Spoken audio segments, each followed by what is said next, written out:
All right, if you take a look at example 2, you might say, hey, that looks more difficult because there's two radicals in the denominator, right? But again, what we worry about in algebra is the structure. The structure establishes how we go about simplifying things. And the structure here, again, is a binomial containing a radical. In this case, containing two radicals, but it's the same issue the last one was. If I multiply by its conjugate, which is 2 times the square root of 3 minus the square root of 2, and the rule of fractions, if I multiply the bottom times something, I've got to multiply the top by the same thing. Like so. Okay, again, there's more radicals involved here, but again, if we apply the technique in the process, multiply this through, 3 times 2 square root of 3 makes 6 times the square root of 3.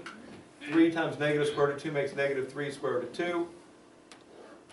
Okay, again, if I do the first and last on the bottom, because again, if you look at the outside and inside products, again, just imagining FOIL, outside negative 2 square root of 6, inside positive 2 square root of 6. They're opposites. That's what conjugates do. The outside and inside products, the ones containing the radicals, they cancel each other out. So all we're left with is first times first, last times last. Now here's where people do tend to mess up if they mess up at all. So let me just highlight this. If I do first times first, notice the first is a whole number times a radical, right? We're squaring that 2 times the square root of 3. So let's take a look at that over here. 2 times the square root of 3 squared. That equals 4 times 3, which is 12. Okay? The whole number part multiplies by itself. The radical multiplies by itself, getting rid of the radical but not changing the number. And the product of those two makes 12. So if people mess up, they tend to mess up there. Be careful. 4 times 3 is 12. For the other one, that's not quite as drastic. Just square root times square root.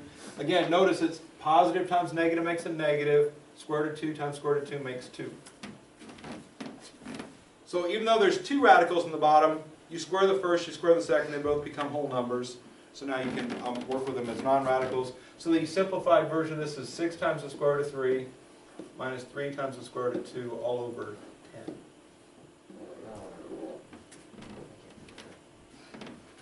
One last thing to look for on these problems, in case it happens. It hasn't happened yet, but it might. And I'm not going to count it off if you get it wrong, if you don't see this. If you look at the numbers outside the radical, if they happen to have a common factor, go ahead and reduce it. For example, if this had been 10 here, this would have been 20 minus 10, right? 20, 10, 10. They all divide by 10. You could have divided it. It's helpful if you recognize that type of stuff. Anytime you can reduce a fraction, making it small, it's worth doing. But the radical objects, the square root of 3 and square root of 2, have nothing to do with that reduction. So 6, 3, and 10, if they had a common factor, reducing that would be legal. They don't, so we can't do that, so we're done at that point.